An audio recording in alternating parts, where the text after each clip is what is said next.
what's up mga sir? Nandito na naman tayo para sa panibagong video. So for today's video, ito yung ating Mio Fascio. Papalitan natin siya ng Racing Boy lever tsaka Racing Boy rear shock. Ayan. So white yung napili natin. So ito yung papalitan natin.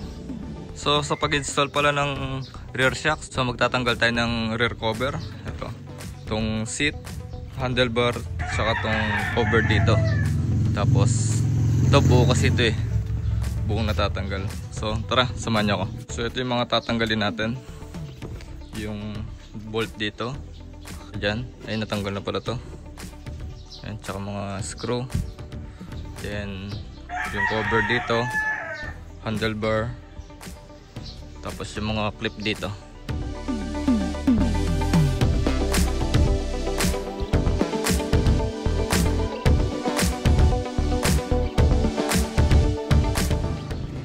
So yung mga sir, nagtanggal tayong dalawang bolt para dito sa taillight para masilip natin itong bolt ng rear shock.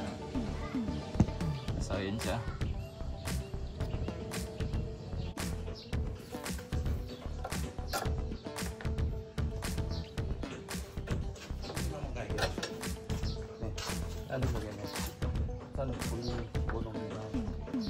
So ito mga sir yung papalit nating rear shock. So Racing Boy. So ito yung stock. So I think nasa 310mm itong stock shock. Kasi itong nabili natin is ayan, 295mm. So yung kanilang difference.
So yung mga sir, na-install na natin itong RCB lever.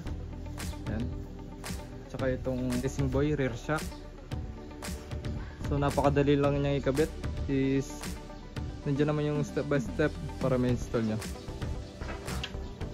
So yung mga sir, tatapusin na natin dito ang ating video. Kita-kits ulit sa mga panibagong DIY. Peace.